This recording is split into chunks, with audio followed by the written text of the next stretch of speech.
ఆ ఇంట్లో పనివాళ్లకు కూడా ఆమంటే ప్రాణం. కాని ఆమెంకా చదువుకుంటాను అనేసరికి అది వాళ్ల పాలిట పిడుగుపాటే అయింది. కాంతి, ఆర్ యు జోకింగ్? కాస్త తేరుకున్న వనజంది. లేదొదినా, నేను నిజంగానే చెప్తున్నాను. నాకు ఎంబీఏ చెయ్యాలనుంది మెల్లగా అంది కాంతి. తర్వాత ఉద్యోగం చేయాలని కూడా ఉందా? నాకు ఉద్యోగం ఎందుకు? నవ్వింది కాంతి. కాంతి, ఆనాడు నువ్వు చదువుకోవాలని ఆరాటపడ్డావు. నిజంగానే నేను అనుకున్నాను కనీసం డిగ్రీ అయినా ఉండాలని. అందుకే మీ బామ్మగారు వాళ్లు వారిస్తున్నా నిన్ను సపోర్ట్ చేసి కాలేజీలో చేర్పించాను. అఫ్కోర్స్ మాధవుడి ఇష్టంతోనే అనుకో. కానీ గ్రాడ్యుయేషన్ తర్వాత కూడా నువ్వు చదువుకోవాలి అంటూ కాలేజీకి వెళ్లడం నాకు మట్టుకు నచ్చలేదు నిర్మోహమాటంగా అంది వనజ. నేనేం బయటికి ఎక్కడికో వెళ్ళి చదువుకోవాలనుకోవడం లేదొదినా. యూనివర్సిటీ మన ఊళ్ళోనే ఉంది. చేతిలో కారుంది. బోల్డు టైం ఉంది. అందుకే. అంత పంతం ఏం లేదొదినా. మీరంతా వద్దంటే మిమ్మల్ని కాదని నేను చదవను. నా కోరిక చెప్పానంతే. మీరు కాదు కూడదంటే డిగ్రీతోనే ఆపేసి ఎంచక్కా పిల్లల్ని కంటాను బలవంతంగా నవ్వుతూ అంది కాంతి. ఈలోగా వనజ భర్త రామం రావడంతో క్షణం సైలెంట్ అయిపోయారంతా. కాంతి వనజ కొడుకుని దగ్గరకు తీసుకుని రామాన్ని పలకరించింది. అయితే అతడు గ్రహించాడు. అంతా ఏదో సీరియస్ డిస్కషన్లో ఉన్నారని అదే భార్యని అడిగాడు. కాంతి ఎంబీఏ చేస్తుందట. మొహం గంటు పెట్టుకున్నట్టు అంది Vanaja. Really? Congratulations my dear sister. పెళ్ళయ్యాక కూడా ఇంత పట్టుదలతో చదవడం అంటే మాటలు కాదు. నిజంగా నిన్ను నేను అభినందిస్తున్నాను మనస్ఫూర్తిగా అన్నాడు రామం. కాంతి మొహం వెలిగిపోతే వనజ జగదాంబల మొహాలు వాడిపోయాయి. అది కాదు నాయనా, అంత పెద్ద చదువులు చదివి ఈవిడి గారేమైనా ఉద్యోగాలు చెయ్యాలా ఊళ్ళెలాలా? ఏదో సరదా పడిందని డిగ్రీలో చేర్చాం. కానీ ఇప్పుడు అత్తయ్య, ఉద్యోగాలు చెయ్యాలా ఊళ్ళేలాలా అన్నది మీ కాలం నాటి మాట. కానీ ఈరోజు ఆడవాళ్లు ఉద్యోగాలు చేసి ఊళ్ళు ఏలటాలే కాదు, అంతరిక్షంలోకి అడుగు పెడుతున్నారు, హిమాలయాలు ఎక్కుతున్నారు. అదీగాక కాంతి చాలా తెలివిగల అమ్మాయి. తన ఉత్సాహానికి ఉన్నతికి ఆనకట్లు వేయకండి అన్నాడు రామం అత్తగారి మాటలు పూర్తిగా వినకుండానే. జగదాంబ వనజల మొహాలు మరింత నల్లబడ్డాయి. ఇదిగో వదినా, ఇదేదో జీవిత సమస్య అన్నంత బాధపడిపోకండి. మీకిష్టం లేని పని నేను ఏనాడు చెయ్యను, సరేనా? అంది కాంతి నవ్వేస్తూ. ఆమె మొహంలోకి పరిశీలనగా చూసింది వనజ. పొట్టుమని 20 ఏళ్లైనా లేని ఆ పిల్లలో పసికళలే కనిపిస్తున్నాయి. ఏ కుసాన, చిరాకు, నిష్ఠూరంలాంటి ఛాయలు కనిపించలేదు. మాధవ్ రావడంతో విషయం మళ్లీ మొదటికొచ్చింది. అందరూ కలిసి చాలాసేపు చర్చించుకున్నారు. చివరికి కాంతి ఎంబీఏ చదవడానికే నిశ్చయించారు. థ్యాంక్యూ వదినా అంటూ ఆమెను పట్టుకుని ఎత్తేసింది కాంతి. అత్తగారిని గిరగిరా తిప్పేసింది. రామానికి కృతజ్ఞతాపూర్వకంగా నమస్కరించింది. ఆమెకి వెర్రి ఆనందంగా ఉంది. నిజంగా వీళ్లంతా దేవతలు అనుకుంది మరోసారి. అయితే మా అబ్బాయికి పెళ్ళాన్ని ఇవ్వన్నమాటేగా? కోపం నటించింది వనజ. సీరియస్గా అంది కాంతి. ఏంటి? కస్సుమంది వనజ. వీడికివ్వను, నీ రెండో కొడుకిస్తాను. రెండో కొడుకా? అదే, నెక్స్ట్ టైం కూడా నువ్వు కొడుకును కనాలి. అది నా కూతురు వయసుకు సరిపడేలా. ఈలోగా కావాలంటే ఆడపిల్లని కనే, అచ్చం నాలాంటి అల్లరిపిల్లను కను, సందడిగా ఉంటుంది అల్లరిగా అంది కాంతి. అంతా గలగలా నవ్వేశారు. అమ్మయ్యా, ఇప్పటికీ నవ్వుల వాన కురిసింది. దాసు, అందరికీ కాఫీలు తీసుకురా అంది కాంతి. ఉత్సాహంగా కాఫీలు తాగి కబుర్లలో పడ్డారు. జగదాంబ మనసులో మాత్రం ఈ చదువు ఎన్నాళ్లు సాగుతుంది, ఈ వంశానికి వారసుడు ఎప్పుడు పుడతాడు, వాణ్ణి నా కళ్ళతో చూస్తానా అన్న ఆలోచనలు కలవరపెట్టేస్తున్నాయి. అదే మాట ఆ రాత్రి కూతురుతో మెల్లగా అంది. తల్లి ఆరాటాన్ని అర్థం చేసుకున్న వనజ తేలిగ్గా నవ్వేసి, ఇంకెంతమ్మా, కాంతికి 25 ఏళ్ళు వచ్చేసరికి ఈ చదువు అయిపోతుంది. తర్వాత ఉద్యోగాల జోలికి పోనంది. కాంతి మాట తప్పే పిల్ల కాదు, మన మాట కాదనే పిల్ల కాదు. నువ్వు నిశ్చింతగా ఉండు అంది అనునయంగా. చదువుకుంటూ పిల్లల్ని కనకూడదా? అమాయకంగా అంది జగదాంబ. కష్టమమ్మా, అయినా చూద్దాంలే అనేసింది వనజ. మరి మాట్లాడలేదావిడ. కాలం శరవేగంతో సాగిపోతోంది. కాంతి యూనివర్సిటీలో జాయిన్ అయి ఎంబీఏ చేస్తోంది. ఎప్పట్లా అందరితోనూ సరదాగా మాట్లాడుతూ నవ్వుతూ గడిపేస్తోంది. అప్పుడప్పుడు పుట్టింటికెళ్లి కాంతమ్మగారి చేత 4 అక్షంతలు వేయించుకొస్తోంది. మరో 2 సార్లు వేణుగోపాలస్వామి ఆలయంలోని రావి చెట్టుకి ఉయ్యాలు కట్టింది బామ్మగారి పోరు పడలేక. ఓసారి పుట్టింటికొచ్చి జానకిని కలిసి మాట్లాడింది. జానకి పాపని తెగ మెచ్చుకుంది.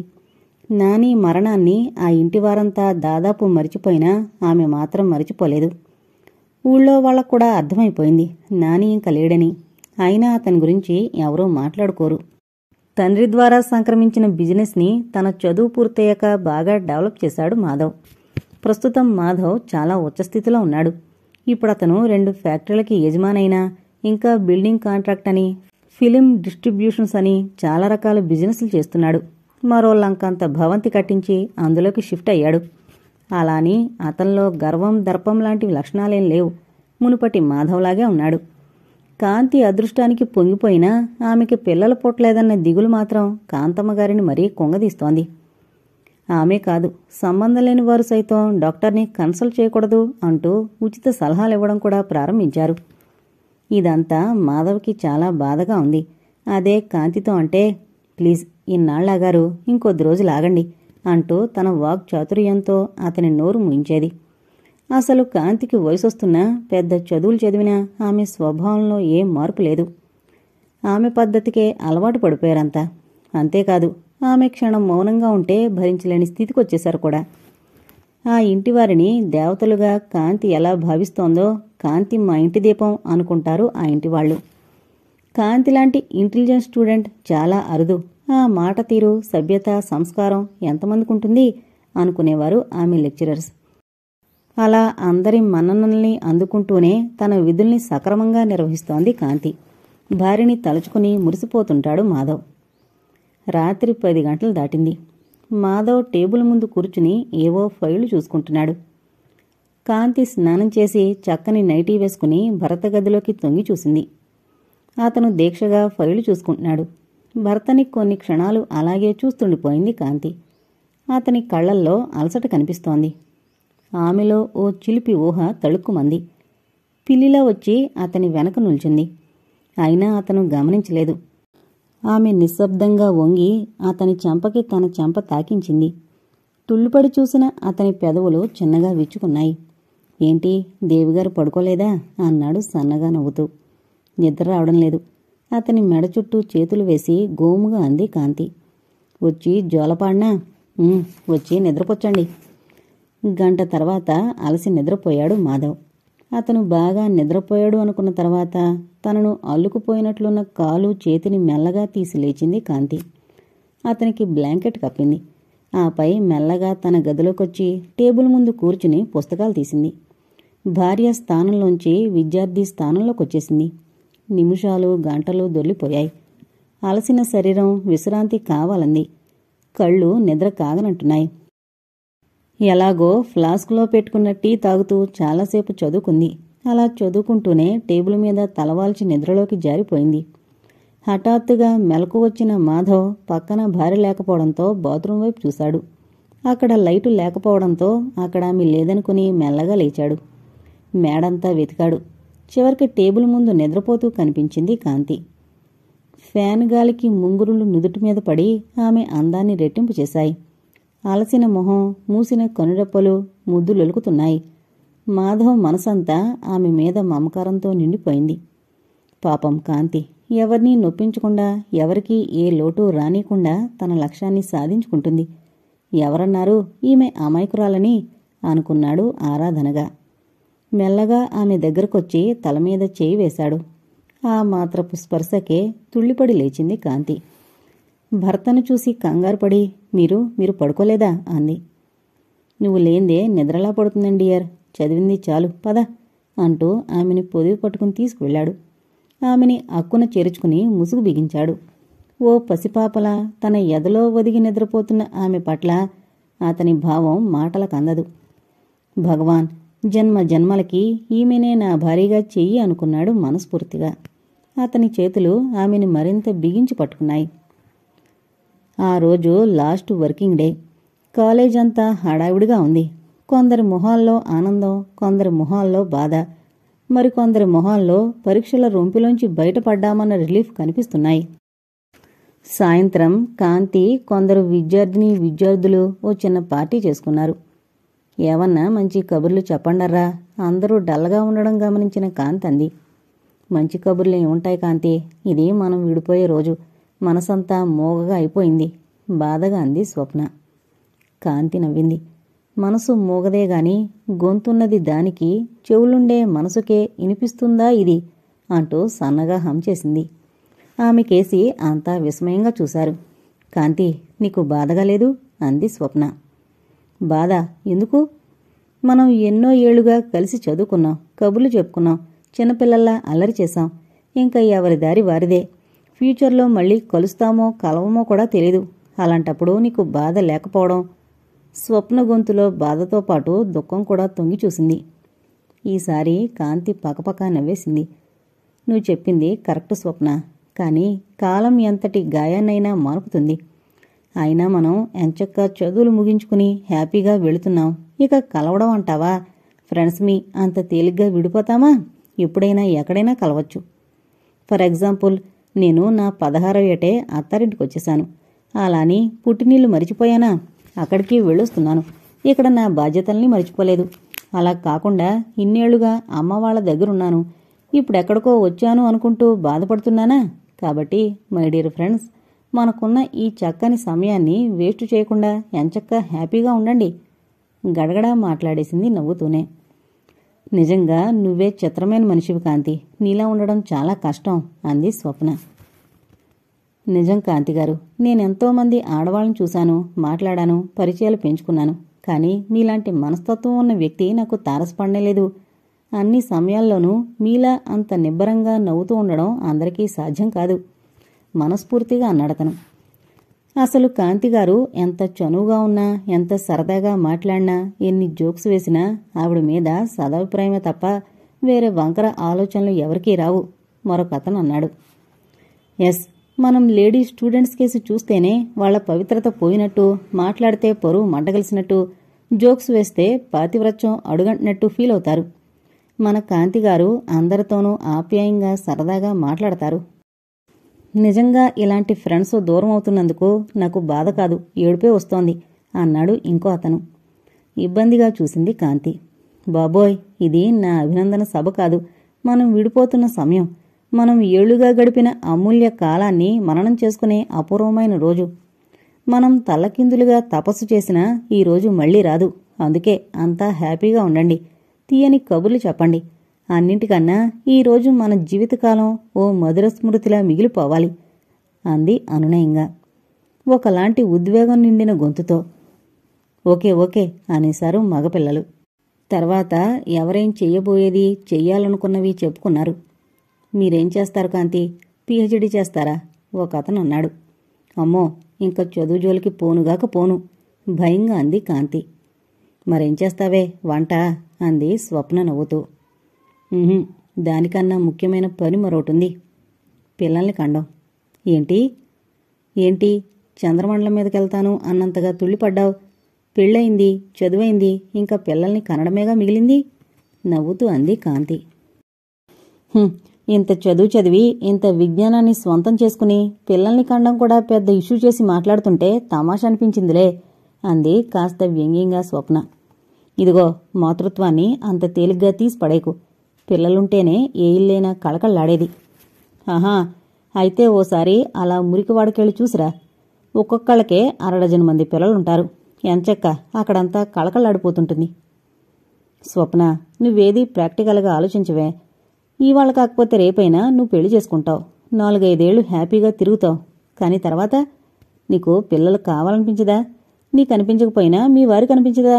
కాబట్టి మై డియర్ ఫ్రెండ్, మన జీవితంలో ప్రథమ తాంబూలం భర్తకి, తర్వాత పిల్లలకి. That's my opinion. నయం, సుందరాకాండ సినిమాలో వెంకటేష్ వేసినట్టు ఆడదానికి మార్కులు వేయలేదు. రుసరుసలాడుతున్నట్టు అంది స్వప్న. ఆమె రుసరుసలాడుతున్నట్టు నటించిన కాంతి మాటలు ఆమె మనసు పొరల్లో నిక్షిప్తంలా ఉండిపోయాయి. ఆమె కాదు, మిగతా వాళ్లు కూడా కాంతి మాటలకి సరెండర్ అయిపోయారని వాళ్ల మొహాలే చెబుతున్నాయి. కాంతి, ఎప్పుడైనా మీ ఇంటికొస్తే మాట్లాడతారా? మాట మారుస్తూ అన్నాడొకతను. ఎందుకు మాట్లాడను? మామూలుగానే, అంటే ఇలాగే మాట్లాడతాను. మనం హాయిగా కబుర్లు చెప్పుకోవచ్చు అంది కాంతి. మీ వారు ఏమనుకోరుగా? అనుకోవడానికే ఉంది అమాయకంగా అంది కాంతి. ఆయనే కాదు, వాళ్ళ అత్తగారు కూడా ఏమనుకోరు. ఈవిడి గారంటే ఆ ఇంట్లో వాళ్ళందరికీ ప్రాణం. అసలు ఈవిడి గారిని ఓ దేవతలా చూస్తారంతా. కొన్నిసార్లు కాంతి ఇంటికెళ్లిన స్వప్న సరదాగా అంది. దేవత గేవత కాదు గాని మా వారు నన్ను మంచి స్నేహితురాలా చూస్తారు. అత్తగారైతే కూతుర్ని కూడా అంత అపురూపంగా చూడరు. So I am very happy in my home, తృప్తిగా అంది కాంతి. తర్వాత అంతా ఏవేవో మాట్లాడారు, జోక్స్ వేసుకున్నారు, హాయిగా నవ్వుకున్నారు. 8 అవుతుండగా మెల్లగా లేచారు. ఎంత వద్దనుకున్నా అందరి మనసులు భారంగా అయిపోయాయి. అక్కడున్న ప్రతి స్టూడెంట్కి షేక్ హ్యాండ్ ఇచ్చి గుడ్ బై చెప్పింది కాంతి. స్వప్న మరో 2 యువకులు ఆమెతో కారు దాకా వచ్చారు. యువకుల కళ్ళ నుంచి నీళ్లూరి చెంపల మీదకి జారుతుంటే వాటిని దాచుకోవడానికి విఫల ప్రయత్నం చేస్తున్నారు. స్వప్న అయితే పెదవులు బిగబట్టి ఏడుస్తూనే ఉంది, పదే పదే కర్చీఫ్తో కళ్ళు ముక్కు తుడుచుకుంటూ. కాంతి పెదవుల్లో చిరునవ్వు చెరగలేదు, కానీ కళ్ళల్లో మాత్రం సన్నటి నీటి తెర చోటు చేసుకుంది. కారు డోరు తీయబోతున్న కాంతి త్రుళ్ళిపడింది. కారు పక్కగా మాధవ్. మీరా అంది అప్రయత్నంగా. చాలా టైం అయింది కదా, అమ్మ కంగారు పడుతుంటే వచ్చాను అన్నాడతను నవ్వుతూ. అయ్యో లోపలికి రాకపోయారా నొచ్చుకుంటూ అంది కాంతి. జవాబుగా అతను సన్నగా నవ్వాడు. హఠాత్తుగా గుర్తొచ్చినట్టు భర్తని అక్కడున్న వాళ్ళకి పరిచయం చేసింది. అందరితోనూ కరచాలనం చేస్తూ చక్కగా మాట్లాడాడతను.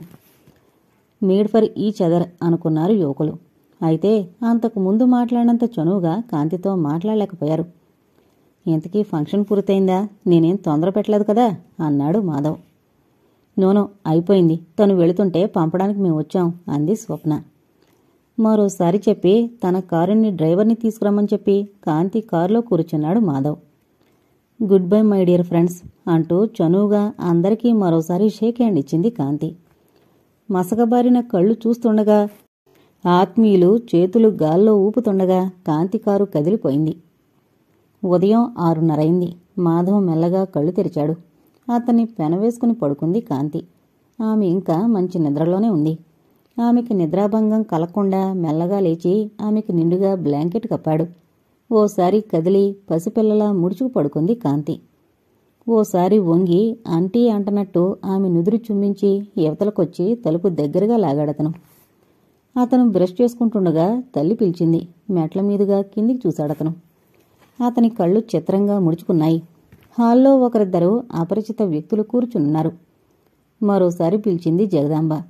వస్తున్నానని ఆవిడికి చెప్పి మొహం కడుక్కుని కిందకొచ్చాడు మాధవ్. జగదాంబ మొహం వెలిగిపోతోంది. మాధవ, వీరు సంతానస్వాముల వారి ప్రియశిష్యులు అంటూ 2 వ్యక్తుల్ని పరిచయం చేసింది. స్వామీజీ శిష్యుల్లా ఉన్న వారికి అయోమయంగా నమస్కరించాడతను. సంతాన ప్రాప్తిరస్తూ 2 ఒకేసారన్నారు. కాంతేది ఆతృతగా అడిగింది జగదాంబ. ఇంకా లేవలేదమ్మా, రాత్రి ఆలస్యంగా పడుకుంది కదా అన్నాడతను మెల్లగా. జగదాంబ మొహం నల్లబడింది. ఓసారి రమ్మన్రా అంది. తేరుకుని వెనక్కి తిరిగి మేడమెట్లకేసి నడిచాడు. క్షణం ఉండండి స్వామి, అమ్మాయి ఏదో ఫంక్షన్ నుండి రాత్రి ఆలస్యంగా వచ్చింది, అందుకే నిద్ర లేవలేదు సంజేషిగా అంది జగదాంబ. పర్లేదు తల్లి, ఆమెని లేవనివ్వండి అన్నారు శిష్యులు. జగదాంబ స్వయంగా వాళ్లకి పాలు పలహారాలు అందించింది. ఇదంతా గమనించిన మాధవ్ యాంత్రికంగా బెడ్రూంలోకెళ్లాడు. కాంతి ఇంకా అలాగే పడుకునుంది. ఆమెని లేపడానికి మనసొప్పలేదు మాధవ్కి. అలాని లేపకుండా ఉన్నోలేడు. క్షణం ఆమె మంచం దగ్గరే నిల్చున్నాడు. ఎవరో తట్టి లేపినట్టు కళ్ళు తెరిచింది కాంతి. ఎదురుగా భర్త కనిపించేసరికి గబాలన లేచి, అరే మీరు లేచేశారా, సారీ మెలకు రాలేదు అంది నొచ్చుకుంటూ. పర్లేదు, నేనిప్పుడే లేచాను, నువ్వు మంచి నిద్రలో ఉన్నావు, లేబుద్ధి కాలేదు. థ్యాంక్యూ, కాఫీ తాగుతారా ప్రేమగా చూస్తూ అంది కాంతి. అతను తల ఊపాడు. ఇదిగో క్షణంలో వస్తున్నాను. బాత్రూం కేసి పరిగెత్తింది కాంతి. కాంతి వెళుతున్నదల్లా ఆగి తిరిగి చూసిందామె. ఎవరో వచ్చారు, అమ్మ నిన్ను రమ్మంది అప్పగించినట్టు అన్నాడతను. ఏంటి అర్థం కానట్టు చూసింది కాంతి. ఎవరో స్వామీజీలొచ్చారు. స్వామీజీలా? అవునే, సంతాన స్వామీజీ గారి శిష్యులు, తొందరగారా అంటూ వచ్చింది జగదాంబ. త్రుళ్ళిపడింది కాంతి. సంతానస్వామా, ఆయనెవరు అంది విస్మయంగా. అయ్యో, ఆయన గురించే తెలీదా? ఆయన చాలా శక్తులున్నవారు. ఆయన చేతి తీర్థం పుచ్చుకుంటే 9 నెలలు తిరగకుండానే సత్సంతానం కలుగుతుంది. నీ గురించి చెప్పాను, వెంటనే శిష్యులు పంపారు. ఓసారి వాళ్ళకు కనిపించి ఆశీస్సులు తీసుకుంటే సాయంత్రం వెళ్ళి ఆయన దర్శనం చేసుకుని తీర్థం తీసుకుందాం తొందర పెట్టింది జగదాంబ. తీర్థం తీసుకుంటే మనిద్దరికీ పిల్లలు పుడతారా అన్న చిలిపి ప్రశ్న వెయ్యకుండా ఆపడానికి కాంతి చాలా శ్రమపడాల్సొచ్చింది. ఏంటి ఆలోచిస్తున్నావు? తొందరగా రా కాస్త విసుగ్గా అంది జగదాంబ. అది కాదమ్మా, ఇప్పుడు ఈ తీర్థాలు ప్రసాదాలు ఎందుకు? ఊరికే రమ్మంటే వస్తుంది అంతేగాని. ఏంట్రా ఈ అర్థంలేని మాటలు? ఓ మూల నట్టింట పసివాడు లేడని నేను బాధపడుతుంటే మీ ఇద్దరికీ చేమకుట్టినట్టేనా లేదు? కొడుకు మాట పూర్తి కాకుండానే మందలింపుగా అంది జగదాంబ. అది కాదమ్మా, ఇన్నాళ్ళు కాంతి చదువుకుంటోంది కదా అని పిల్లలు వద్దనుకున్నాం, ఇప్పుడైపోయిందిగా నసిగినట్టు అన్నాడు మాధవ్. జగదాంబ నవ్వింది. మీరనుకుంటే సరిపోతుందా మధు? ఆ దైవం కూడా అనుకోవాలిగా. అయినా ఓసారి ఆయన దగ్గరికెళ్ళి తీర్థం పుచ్చుకుంటే వచ్చే నష్టం ఏముంది? అలాగే అత్తయ్య, మీరెళ్ళండి, నేను 5 నిమిషాల్లో వచ్చేస్తాను అంది కాంతి. అది కోళ్లంటే అలా ఉండాలి. త్వరగా రామ్మా, వాడి మాటలేం పట్టించుకోకు అంటూ వచ్చినంత వేగంగానూ వెళ్ళిపోయింది జగదాంబ. నిస్సహాయంగా చూశాడు మాధవ్. కాంతి చల్లగా నవ్వింది. ఆవిడ ఆదుర్ద ఆవిడిది. మనతో పాటు పెళ్ళైన వాళ్ళందరికీ పిల్లలు పుట్టి ఆపరేషన్లు కూడా చేయించుకున్నారు. మరింతదాకా ఆవిడికి మనవన్నో మనవరాలను ఇవ్వకపోతే ఆవిడికి మాత్రం బాధగా ఉండదు. అది కాదు కాంతి, మనం కావాలనేగా పిల్లల్ని కనలేదు, పసివాళ్ళ అన్నాడతను. బహుశా అది ఆవిడ నమ్మడం లేదు. పోనిద్రు పెద్దావిడ, నన్నేం బరువులు మోయమండం లేదుగా, మీరెళ్ళండి, నేనొచ్చేస్తాను అంటూ బాత్రూంలోకి పరిగెత్తింది కాంతి. నీరసంగా కిందకొచ్చాడు మాధవ్. అన్నట్టే 5 నిమిషాల్లో వచ్చేసింది కాంతి. జగదాంబ కోడల్ని శిష్యులకి పరిచయం చేసింది. కాంతి కూడా వాళ్ళకి వినయంగా నమస్కరించింది. ఆమె వినయ విధేయతలకి వాళ్లు ముచ్చట పడిపోయారు. శీఘ్రమేవ సంతాన ప్రాప్తిరస్తు అంటూ ఆశీర్వదించారు. గుప్పెడు విభూది, చిటికెడు కుంకుమ ఇచ్చి సాయంత్రం గురుగారి దగ్గరికి తప్పకుండా రండి, స్పెషల్ దర్శనమిస్తారు అని చెప్పి మరీ వెళ్లారు. మురిసిపోయింది జగదాంబ. ఇంక త్వరలో నా ఇంట ఉయ్యాల వెలుస్తుంది, కోడలి బుగ్గలు సున్నితంగా నొక్కుతూ అంది. కాంతి నవ్వింది. ఓసారి ఓరగా భరతకేసి చూసి, అయితే స్వామివారి దగ్గర తీర్థం పుచ్చుకుంటే ఇంక తిరుగు లేదన్నమాట అంది. అంతేగా మరి, ఎదురింటి తయారునడుగు, 100 సంఘటనలు చెబుతుంది. అసలు నీకొకటి తెలుసా? అసలు స్వామీజీ ఎవరికి పడితే వాళ్ళకి స్పెషల్ దర్శనాలు ఇవ్వరట. తనకేదో నిధి దొరికినంత ఆనందపడిపోతూ అంది జగదాంబ. ఉద్ధరించాడు. గొణుక్కున్నాడు మాధవ్. ఏంట్రా అంటున్నావు?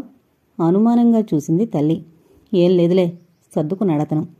సాయంత్రం నువ్వు కూడా తొందరగా వచ్చాయి. నేనెందుకు? వాళ్ళు రమ్మంది మిమ్మల్నేగా రుసరుసలాడాడు మాధవ్. జగదాంబ నవ్వింది. దాసు కాఫీలందిస్తే తాగుతూ కబుర్లలో పడ్డారు. మరో గంట తర్వాత ఆఫీసుకు వెళ్లడానికి రెడీ అయ్యాడు మాధవ్. సాయంత్రం తొందరగా వస్తావుగా మరోసారి గుర్తు చేసింది జగదాంబ. వస్తాను అన్నట్టు తల పడతను.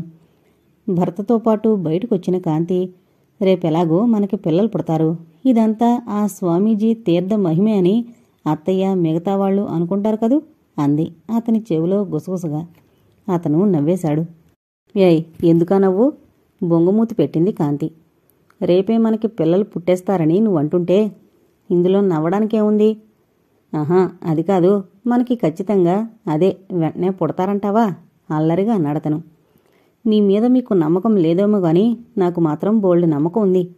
చిలిపిగా అతని కోట్లోకి చెయ్యి పోనిచ్చి నడుం దగ్గర గిల్లింది కాంతి. అతను పకపకా నవ్వేశాడు. వారిద్దరినీ దూరం నుంచి కన్నుల పండుగగా చూసింది జగదాంబ. స్వామీజీ ఆశ్రమం దగ్గర పెద్ద తిరణాలలా ఉంది. కార్లు, స్కూటర్లు 100ల సంఖ్యలో ఉన్నాయి.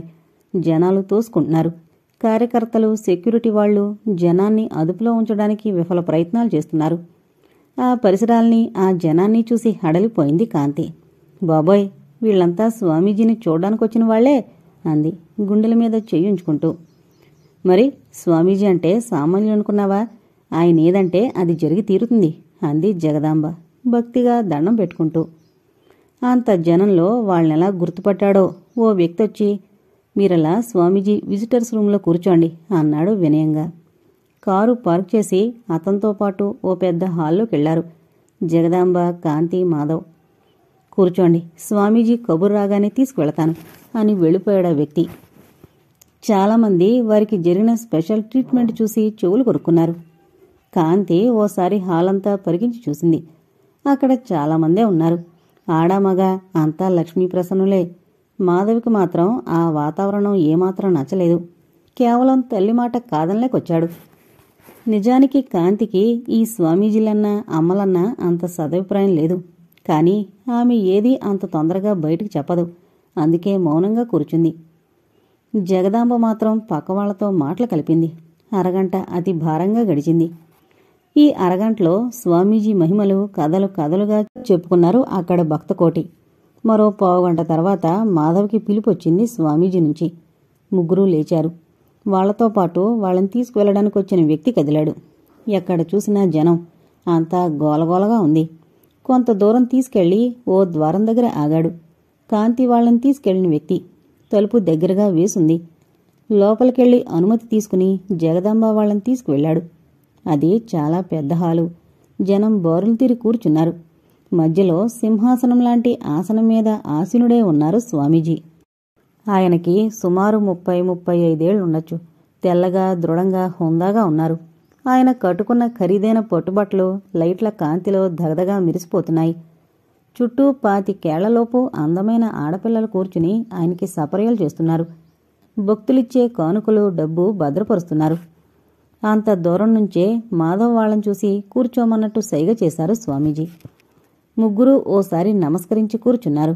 స్వామీజీ ఓసారి కళ్ళు మూసుకున్నారు, ధ్యానంలోకి వెళ్ళినట్లు. అంతా ఆయనకేసి భక్తిగానూ ఆతృతగా చూస్తున్నారు. కొందరు గుసగుసలాడుకుంటున్నారు.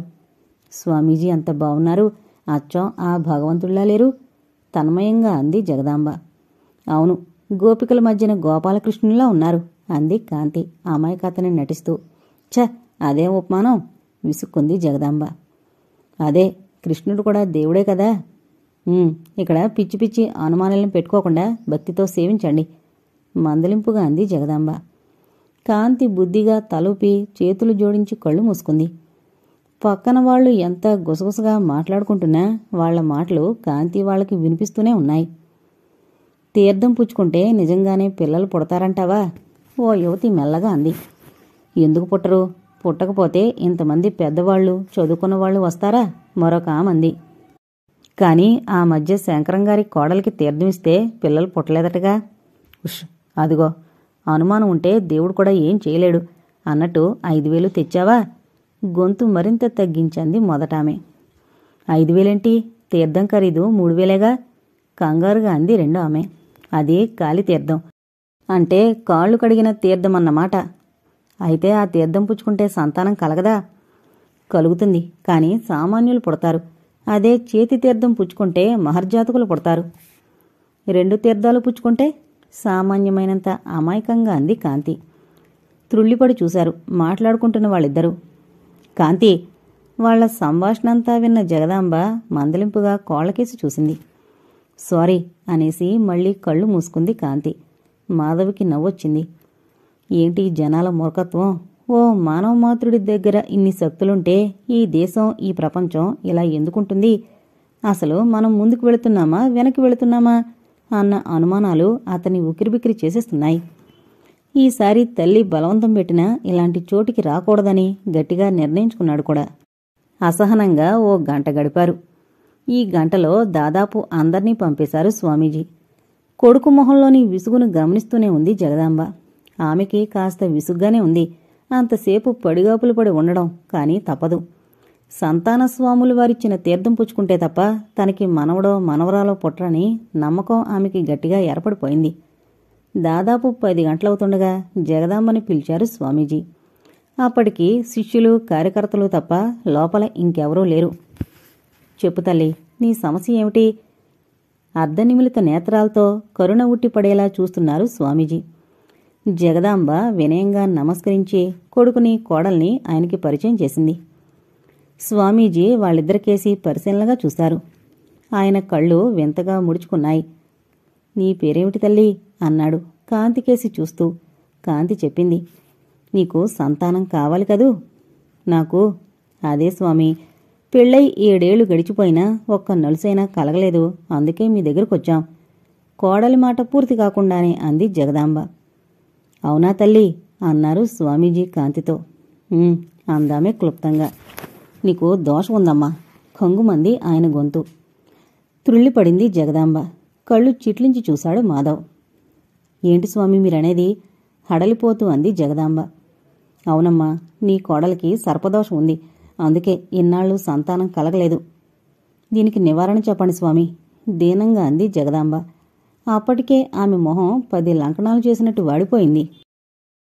నివారణ ఉంది, కానీ చెప్పండి స్వామి, అనుమానించకండి, ఎంత ఖర్చైనా సరే. ఒకలాంటి ఉద్వేగంగా అంది జగదాంబ. ఖర్చుని గురించి కాదు. మరి మీ కోడలికి నా సొత్తుల మీద నమ్మకం ఉన్నట్లేదు.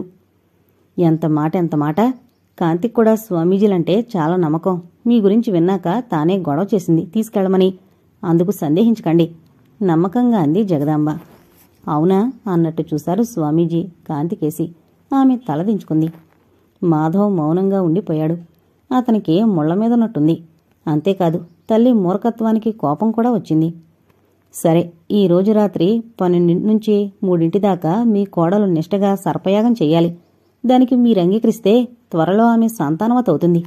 స్వామీజీ తరుణోపాయం చెప్పారు. సర్పయాగమా? అప్రయత్నంగా అంది కాంతి. స్వామీజీ మొహంలో చిరుమందహాస భావం మెరిసి మాయమైంది.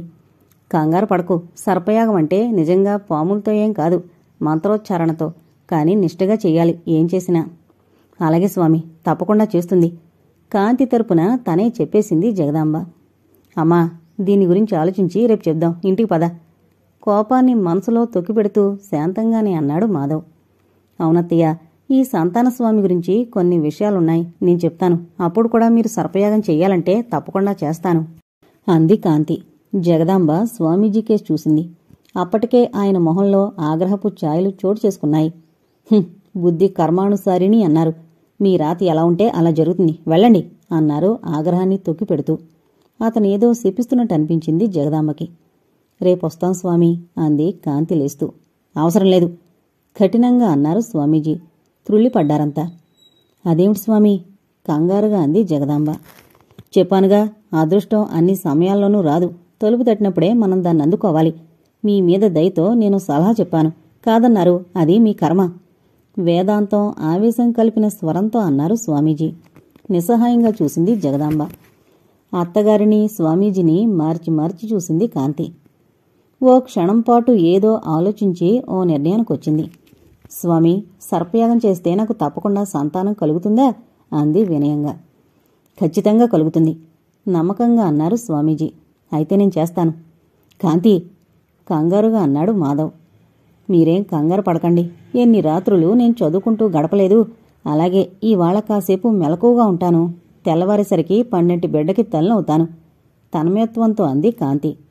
తెల్లవారేసరికి అన్న మాటని ఒత్తి పలుకుతూ బెత్తరపోయాడు మాధవ్. స్వామీజీకి మాత్రం ఆమె నిజంగా తన్మయత్వంగా ఉంటుందో వ్యంగ్యంగా ఉంటుందో అర్థం కాలేదు. కాంతి, నీకు మతి పోతోందా? ఆమె చెవిలో విసురుగా అన్నాడు మాధవ్. ఆమె ఎప్పట్లా చిన్నగా నవ్వింది. మీరు ఏర్పాటు చేయండి స్వామి, ఉత్సాహంగా అంది జగదాంబ. మరో చిన్న మాట, మెల్లగా అన్నారు స్వామీజీ. ఏంటి, ఆ యాగానికయ్యే డబ్బు తీసుకురావాలా? కంగుమంది మాధవ్ గొంతు. కాదు నాయనా, యాగం చేసేటప్పుడు ఆ అమ్మాయి ఒక్కతే ఉండాలి. ఉంటాను స్వామి, గబాల్నంది కాంతి. అయితే సరే అని శిష్యులు పిలిచి సర్పయాగానికి కావలసిన ఏర్పాట్లు చేయమని పురమాయించారు స్వామీజీ. మాధవ్ రుసరుసలాడుతూ లేచాడు. ఏమిట్రా? కంగారుగా అంది జగదాంబ. ఆయనకు నిద్రొస్తోంది, వెళ్ళండి అత్తయ్య, శాంత గంభీర స్వరంతో అంది కాంతి. అతను కోపంగా వెళ్ళిపోయాడు. కంగారుగా చూస్తున్న అత్తగారిని కళ్లతో వారించింది కాంతి. తర్వాత స్వామీజీ కేసు చూసి, సర్పయాగానికి నేను సిద్ధమే స్వామి అంది. 12 కావస్తోంది, నువ్వెళ్ళి ఆ హాల్లో కూర్చో తల్లి అంటూ జగదాంబని శిష్యులతో పంపేసి తనతో పాటు మరో గదిలోకి కాంతిని తీసుకెళ్లారు స్వామీజీ. అక్కడ ఓ హోమగుండం, పూజాద్రవ్యాలాంటివున్నాయి. ఓవైపు అందమైన సిల్క్ కర్టెన్ వేసుంది. కూర్చో కాంతి, మృదువుగా అన్నాడు స్వామీజీ. ఆమె మౌనంగా కూర్చుంది.